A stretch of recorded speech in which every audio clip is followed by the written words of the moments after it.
नमस्कार। स्वागत है एक बार फिर से कहानियों के इस सफरनामे में। हम सुन रहे हैं चांदपुर की चंदा। पिछले अध्याय सुनने के लिए हमारे चैनल को सब्सक्राइब करें। आज हम सुनेंगे चांदपुर की चंदा, अध्याय 23। आधा दिसंबर जा रहा है। सुबह होते ही चांदपुर कोहरे की चादर ओढ़ लेता है और उस चादर में सिमट जाते हैं सरजू पार के दूर दूर तक फैले खेत। अभी कुछ खेतों में सरसों उगाई है, लेकिन धूप उगे 2 दिन हो गए हैं। इधर पता चला है कि उत्तर टोला में बीगन यादव की भैंस गर्म हो गई है। बीगन अपने बड़के बेटे उगना पर गर्म हो रहे हैं। सरवा खा खा कर सांड हो गया है, लेकिन इसको एक भैंसा नहीं मिल रहा है। भैंस और बीगन चौधरी की ये आवाज अभी उत्तर टोला में गूंज रही है। गूंजती आवाज सुनकर समझ नहीं आ रहा कि भैंस और बीगन चौधरी दोनों में ज्यादा गर्म कौन है। लेकिन उमेश इन सब गर्माहटों से दूर अपनी मड़ैया में गाय को ओढ़ाने के लिए बोरे की चट्टी बना रहे हैं। पास में रेडियो रखा है। रेडियो के सेल पिघल गए हैं। फुल वॉल्यूम पर भी मध्यम आवाज आती है। अभी रविंद्र जैन की आवाज में रामचरितमानस की चौपाइयां बज रही हैं। अचानक घर के दरवाजे पर साइकिल खड़खड़ाने की आवाज हुई। उमेश का ध्यान रेडियो से भंग हो गया। तेज आवाज में पूछा, कहाँ रे? सिलाई वाली चाची के पास। इतना सुनते ही उमेश का पारा गर्म हो गया। कहीं भी जाने का एक टाइम होता है कि जब मन करेगा तू घर से निकल जाएगी। आए, क्या चाहती है तू, साफ साफ बोल दे। चाचा के मुंह से ये सुनकर पिंकी निस्तब्ध सी हो गई। पैर बर्फ की भांति जम गए। नजरें झुकते ही साइकिल के अगले चक्के पर रुक गई। साइकिल तो शायद पंचर हो गई है, लेकिन अभी साइकिल की चिंता कौन करे। पंचर तो किस्मत भी है, तभी तो चाचा इस तरह से बात कर रहे हैं। पिंकी ने अपने लटके मुंह को बड़ी देर बाद संभाला और कहा, चाचा, जो भाभी सिलाई सिखाती है वो दोपहर में कहीं काम करती है। आज से मुझे सुबह ही बुलाया है। उमेश इस जवाब से संतुष्ट नहीं हुए। बड़ी देर बाद बोले, 7 बजे कौन सिलाई सिखाता है? या तो वो तुमको पागल बना रही या तुम हमको। चाचा के मुंह से ये बात सुनने को पिंकी तैयार न थी। उसकी गोल आंखें याचना की भीख से भर आईं। सर झुकाए ही कहा, ना चाचा, माई के क्रिया हम झूठ नहीं बोल रहे हैं। माँ का नाम लेते ही पिंकी का गला न जाने कैसे रूठ सा गया। बाकी की आवाज गले से बाहर न निकल पाई। पिंकी जान गई कि यह गुस्सा चाचा का गुस्सा नहीं है। ये तो उस नागिन का गुस्सा है जो घर में बैठकर कई सालों से बस फुफकार रही है, और इधर उसका फुफकारना इतना बढ़ गया है कि चाचा की अपनी आवाज गायब हो गई है। पिंकी का लटका हुआ चेहरा देखकर उमेश चुप हो गए। उनकी आंखों में पितृ भाव उतर आया। धीरे से बोले, ठीक है, लेकिन कब आएगी? 10 बजे तक चाचा। सिलाई मशीन तो है नहीं, सीखेगी कैसे? मनोज वो भौजी का है ना, उसी पर सीख लेंगे। चाचा चुप हो गए। इस चुप्पी में जैसी कोई आश्वस्ति थी जो बिना बोले आवाज करती थी। पिंकी ने उस आवाज को सुन लिया। उसके मन में संतोष उभर आया। अचानक उमेश ने पूछा, मनोज वो कही है सिलाई मशीन देने के लिए? हाँ चाचा। इतना सुनते ही घर के भीतर से चाची चिल्लाने लगी, हाँ हाँ, उसी रंडी ने तो इसको बिगाड़कर माटी बना दिया है। पहले भतार को लव लेटर लिखना सिखाई, अब मस्टराइन बनवा रही है। सुबह सुबह चुल्हानी में का बनेगा का बिगड़ेगा, इसकी चिंता नहीं है इसको। लेकिन सिलाई के बहाने हेलीकॉप्टर पर सवार होकर गांव घूमने का बहाना मिल गया है। फिर से कह रहे हैं, साफ साफ सुन लो, इस छिनार को यहाँ से जल्दी नहीं हटाए तो चांदपुर में मुंह दिखाने लायक नहीं रहोगे। ये बोलते हुए चाची मैना देवी की आंखों में मानो खून उतर आया। उमेश चुप रह गए। पिंकी की पीठ जलने लगी। कुछ था जो भीतर ही भीतर खौलने लगा। सांसें तन सी गईं। दोनों भौहों के बीच खिंचाव सा हो गया। भरे जाड़े में उसने महसूस किया कि इतनी गर्मी तो जेठ के महीने में भी महसूस नहीं हुई थी। शायद चाचा अब चाची के आगे लाचार हो रहे हैं। उनके इस लाचार चेहरे को देखना पिंकी के वश की बात नहीं है। वो गाय का ओढ़ना बुन रहे हैं, लेकिन ऐंठन और खींच पिंकी को हो रही है। गुस्से से पिंकी का चेहरा लाल हो गया है। न जाने कौन सी अदृश्य शक्ति समा गई। बड़े ही रौद्र रूप में बोली, चली जाऊंगी, रहना न पांव पसार कर। काहे चिंता करती हो? जब से पैदा हुई हूँ देखकर जल ही तो रही हो।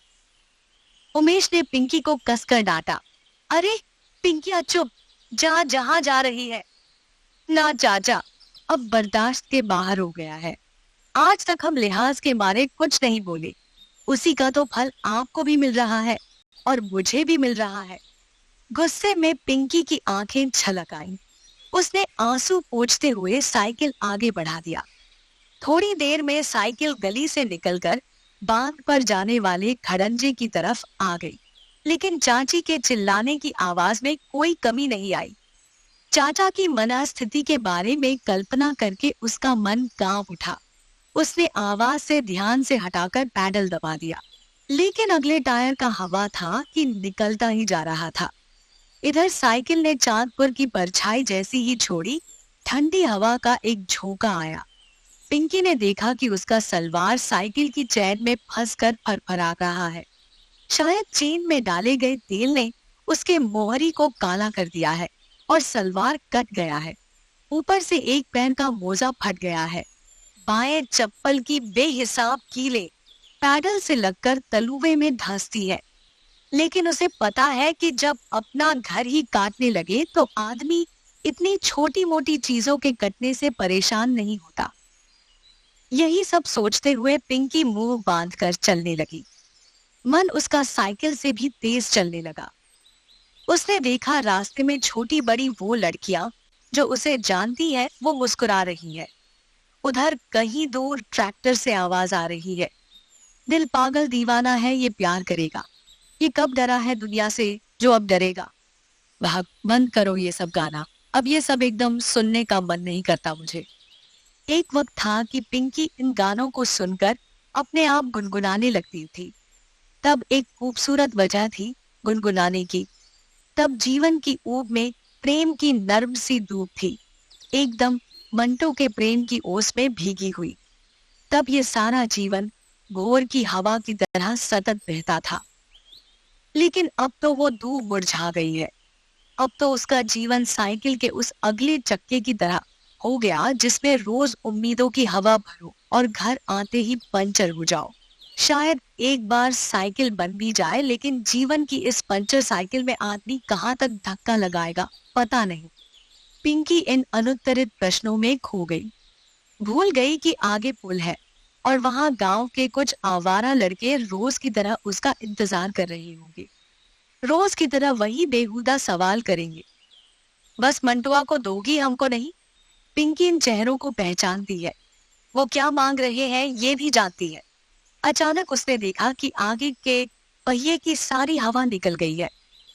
मुंह से निकला, ओह इसे भी यही खत्म होना था। न जाने सुबह किसका मुंह देख लिया। अब तो इस पुल से करीब 4 किलोमीटर साइकिल लेकर चलना पड़ेगा। क्या पता गोरख सेठ की दुकान खुली हो तो 2 पंप हवा मिल जाए। लेकिन इतनी सुबह क्या भरोसा। पुल करीब आता जा रहा था। पिंकी के दिल की धड़कनें बढ़ती जा रही थी। वो सोचने लगी, काश फिल्मों की तरह साइकिल हवा में उड़कर पुल पार कर जाती तो कितना अच्छा होता। लेकिन ऐसा बस फिल्मों में ही हो सकता है, असली जीवन में नहीं। उसी झूठी छलना, झूठे प्रपंच, स्वप्निल माया जाल के कारण तो इंसान फिल्में देखता है। हम जो वास्तविक जीवन में नहीं हो सकते वो पर्दे पर होता हुआ देखते हैं और खुश होते हैं। इधर पुल से दांत चियारने और मुंह दबाकर हंसने की आवाजें आने लगी। सीटियां बजने लगी। काजी मंटुआ नहीं दिख रहा है, अब तो हमको दे दो, ऊपर से ही दे दो। कुछ लड़के हंसने लगे, कुछ ने तालियां बजाई, कुछ ने पिंकी की छातियों पर उगी गोलाइयों का विश्लेषण किया। ये सब सुनकर पिंकी पैडल तेज मारने लगी। कई बार तो ऐसा होता है कि हारने लगती है। मन एक द्वंद से भर जाता है। क्या कर लेगी ये सब करके? क्या इतनी जलालत झेलकर गांव की लड़कियों को ट्यूशन पढ़ा देने से उनका जीवन बदल जाएगा। आज तो उनको पढ़ने के लिए एक किताब नहीं मिलती। किताब की जगह वही चूल्हा, वही झाड़ू, वही बर्तन और वही रोज की दुत्कार मिलती है। इधर पुल पर आवारागर्दी करने वाले ये लड़के घर जाते ही एक गिलास पानी के लिए उसी बहन को एक झाप लगा देते हैं। यही तो है चांदपुर की तमाम चंदाओं का जीवन। अरे, बाढ़ में चांदपुर एक बार ही डूबता है, लेकिन उसकी चंदाएं रोज डूब रही हैं। कभी दहेज की बाढ़ में, कभी मजबूरी, बेबसी, उपेक्षा और हीनता की बाढ़ में। आज यही चिंता पिंकी को खाए जा रही है। कल उसने पढ़ा कि महादेवी जी ने स्त्रियों की सहायता के लिए क्या क्या नहीं किया। क्या उनकी छोटी सी ये प्रशंसिका इतना भी नहीं कर सकती है? ये सोचकर मन कविता सा होने लगा। जाग तुझको दूर जाना। लेकिन इस पंचर साइकिल से कितना दूर जाया जा सकता है, ये सोचकर पिंकी का मन बैठ जाता है। लेकिन जब गांव की दर्जनों लड़कियों के चेहरे याद आते हैं, तब उसका अपना दुख कम लगता है। उसकी आंखों के सामने आ जाती है वो गुड़िया जो पिछले महीने जलकर मर गई, या वो रागिनी जिसने ट्रेन से कटकर आत्महत्या कर ली, या वो लीला जिसकी सास ने 3 बेटी होने के बाद उसे घर से निकाल दिया। बस कुछ यही कारण है कि पिंकी इन आवारा लड़कों की वो बातें बर्दाश्त कर लेती है। उसे अच्छा लगता है गांव की छोटी छोटी लड़कियों को पढ़ाना, उन्हें अच्छी बातें सिखाना। कुछ लड़कियां आ रही हैं, अभी आना तो और चाहती हैं, लेकिन टोले में हल्ला है कि पिंकिया इनको बिगाड़ देगी, तब चिट्ठी लिखना सिखा देगी तब। अचानक से सड़क पर हॉर्न बजा। एक अधेड़ बाइक वाला चिल्लाया, ए लड़की, कहाँ ध्यान है रे तेरा, साइड में नहीं चला जाता। इतना कहकर वो मोटरसाइकिल वाला सन्न से निकल गया। पिंकी के सोचने का क्रम रुक गया। हे भगवान, अब तक तो लड़ ही गए होते। पिंकी की खोई हुई चेतना वापस लौट आई। उसने देखा सड़क पर स्कूल जाते बच्चे दिख रहे हैं। उनके पीठ पर बैग है और चेहरे पर अपूर्व शांति। न कोई चिंता है, न ही कोई गम। क्या अजीब बात है कि बचपन छूटते ही लोग कहते हैं हम बड़े हो गए। इससे ज्यादा छोटी बात कुछ नहीं हो सकती है। पिंकी को भी अपना बचपन याद आने लगा, जब उसके पापा साइकिल पर बिठाकर उसे मेला ले जाया करते थे। इसी सोच विचार के बीच अचानक उसके कानों में बैलों की घंटियां टुन टुन बजने लगी। उसने पीछे मुड़कर देखा, एक गाड़ीवान अपनी बैलगाड़ी लेकर भोजपुरी का एक पुराना गीत गुनगुनाते हुए चला आ रहा है। कहाँ जाएगी बबुनी? सेहतवार बाबा। साइकिल पंचर हो गया का? हाँ बाबा। तो आओ अब बैठ जा, ऐ जाड़ा में कब तक साइकिल घसीटेगी। पिंकी को यह रास्ता चलंती प्रस्ताव पसंद न आया। सर झुकाकर कहा, ना ना बाबा, तुम जाओ, हम धीरे धीरे चले जाएंगे। अरे आओ रे, बैठ जो। बाबा, पैसे नहीं हमारे पास। इतना कहकर पिंकी ने सर झुका लिया। उसका चेहरा उदासी से भर गया। गाड़ीवान ने बैलों को एक पैना लगाया और लगाकर बोला, आ जाओ बाबूनी, हम तुमसे पैसा कब मांगे रे पगली, कहाँ घर है तेरा? चांदपुर है बाबा। किसके घर? उमेश चौधरी। उनकी बेटी हो? ना बाबा, उनकी भतीजी। उत्तम की बेटी? हाँ बाबा। अचानक उत्तम चौधरी का नाम सुनते ही गाड़ीवान की आंखों में चमक सी आ गई। उसका मुस्कुराता चेहरा खामोश सा हो गया। उसने बैलों की पूंछ उमेटी और 2-2 पैना लगा दिया। एक झटके में गाड़ी रुक गई। देखते ही देखते गाड़ीवान गाड़ी से उतर आया और पिंकी के हाथों से साइकिल लेकर गाड़ी में बैठे 3 लोगों को साइड हो जाने को कहा। ए हटो हटो, बबुनी को जगह दो। इधर पिंकी इस अप्रत्याशित प्रेम के आगे रुक सी गई। आज 15 सालों बाद गांव के बाहर उसके मरे हुए बाप के नाम से कोई पहचानता है। ये सोचकर उसकी आंखें भीगने सी लगी। गाड़ीवान ने कहा, जा बैठ जा बेटी, बैठ जा। एक अनजान आदमी के मुंह से बेटी शब्द सुनकर पिंकी का मन नृत्य सा करने लगा। उसने पहली बार महसूस किया कि प्रेम सिर्फ मंटू की नाव पर बैठकर नहीं, बल्कि किसी बाबा की बैलगाड़ी पर बैठकर भी आ सकता है। पिंकी ने देखा गाड़ी में एक अधेड़ और 2 महिलाएं भी बैठी हैं। गाड़ी में महिलाओं को देखकर पिंकी जरा सहज हो गई।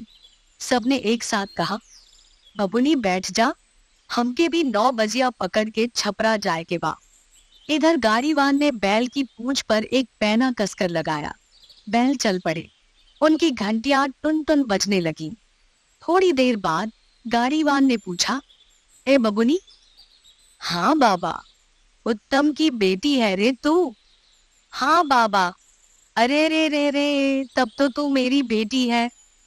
ये कहकर गाड़ीवान ने गाड़ी में बैठे एक अधेड़ को पुकारा। ए मुखराम! गाड़ी में बैठे एक व्यक्ति ने हुकार लगाई। हाँ काका, सुनो, 25 साल पहले की बात है। तू भी सुन बबुनी। पिंकी ने कहा। हाँ बाबा। देखते ही देखते गाड़ीवान एक कुशल कथाकार की भूमिका में आ गया। तो सुनो, यही दिन थे। बलिया का ददरी मेला उखड़ गया था। सहतवार के सहुआ के मिठाई की दुकान मेला में लगी थी और उसका सामान लेकर हमको सुदृष्टि बाबा के मेला में सुरेमनपुर जाना था। रात को 12 बजे सामान का लदनी हुआ और हम गाड़ी लेकर चल दिए सुरेमनपुर। जैसे ही बलिया से बेयासी ढाला गाड़ी पहुंची, हमको नींद आ गई। हम सो गए। लेकिन ए मुखराम, जतरा का साइड ठीक नहीं था। हल्दी चट्टी आते आते बैल रुक गए। नींद खुली तो देखा बैल आगे बढ़ने का नाम नहीं ले रहे हैं। कितना भी पूंछ उमेटे, झट से जीभ निकाल देते थे। नीचे उतरा तो देखा कि बैलगाड़ी के टायर से साए साए हवा निकल रही है। ए बबुनी, जीव धक्क से हो गया। अब क्या होगा? अगर सवेरे 7 बजे तक मेला में नहीं पहुंचे तो सहुआ हमको 1 पैसा नहीं देगा।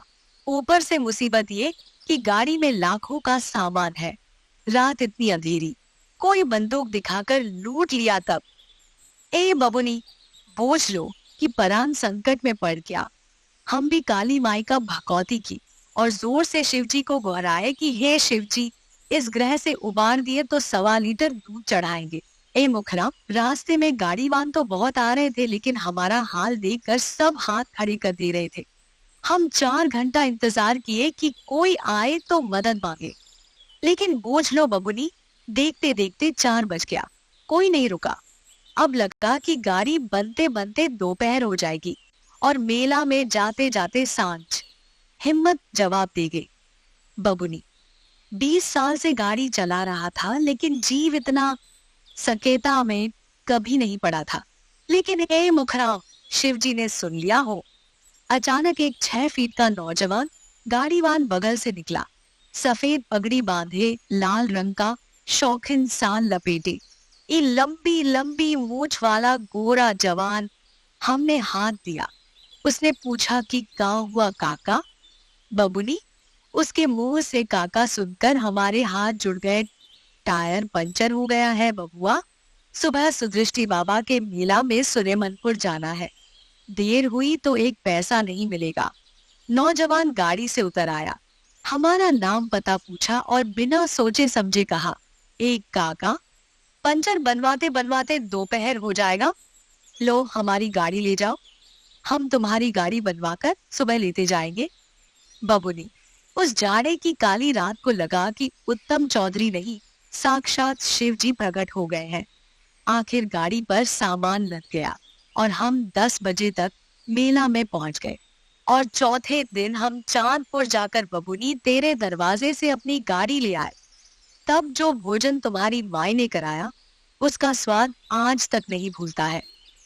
तो ए मुखराम, ये उस महात्मा आदमी की बेटी है। ये नहीं जानती इसका बाप क्या चीज था। बस ये समझो कि आदमी नहीं था, हीरा था, हीरा।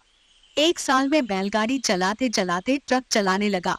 लेकिन भगवान के यहाँ भी अच्छे आदमी की कमी है ना। क्या कहे? गाड़ीवान बोलता रहा। इधर पिंकी की आंखों से निर्झर आंसू गिरते रहे।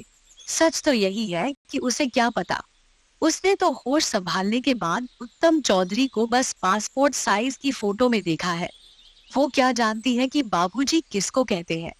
लेकिन आज न जाने क्यों अपने मरे हुए बाप की इस तरह तारीफ सुनकर पिंकी को रोना भी अच्छा लगने लगा। जी हल्का हो गया है। मन करता है गाड़ीवान किस्से सुनाते रहे और वो सुनती रहे। बैलों की घंटियां टुन टुन बजती रहीं। पिंकी के आंसू थम गए। देखते ही देखते सेहतवार आ गया। पिंकी ने गाड़ी से उतरकर गाड़ीवान के पैर छुए। गाड़ीवान ने पॉकेट से निकालकर 100 रुपये का नोट थमा दिया। पिंकी लाज और संकोच के पहाड़ तले दब गई। ना बाबा, रहने दो। ले बेटी, मिठाई खा लेना। ना बाबा, आशीर्वाद दो, यही बहुत है। बेटी, आशीर्वाद तो है ही, ले मिठाई खा लेना, तू मेरी बेटी है। इतना कहकर गाड़ीवान चलने को हुआ। पिंकी पैर छूकर गाड़ीवान को विदा करके जैसी ही मुड़ी कि उसने देखा एक लड़का साइकिल लेकर खड़ा है। उसके दिल की धड़कन बढ़ गई। आवाज जबान तक आते आते अटक गई। अरे तुम यहाँ कैसे? तुमसे मिलने। पिंकी दुपट्टे से आंखों को पोंछने लगी। वो जानती थी कि बंटू सब देख सकता है, लेकिन पिंकी की आंख में आंसू देखना उसके बस की बात नहीं है। बड़ी देर तक दोनों एक दूसरे से नजर फेरे खड़े रहे। पिंकी ने बड़ी देर बाद चुप्पी तोड़ी। ठीक है, 2 घंटा इंतजार करो। मंटू मन ही मन मुस्कुरा उठा। 2 घंटा क्या, हम तो 2 जन्म तक इंतजार कर लेंगे। ये सुनकर पिंकी मुस्कुरा उठी। भाग पागल। मंटू फिर मुस्कुरा उठा। अचानक आंसुओं की बदरी को चीरकर आसमान में सूरज चमक आया। देखते ही देखते महीनों से मुरझाए 2 चेहरे सूरजमुखी जैसे खिल उठे। कहानी वही ठहरती है जहां आंखें नम हो जाती है और दिल मुस्कुरा उठता है। आज की कहानी में जो एहसास था वो आपके दिल तक पहुंचा हो तो एक प्यारा सा लाइक जरूर दीजिए। कमेंट करके बताइए पिंकी और मंटू की इस मुलाकात ने आपको क्या याद दिलाया। और हाँ, हमारे चैनल कहानियों के सफरनामे को सब्सक्राइब करना ना भूलें, क्योंकि अगला भाग और भी खास होने वाला है। मिलते हैं अगले भाग में। तब तक के लिए धन्यवाद।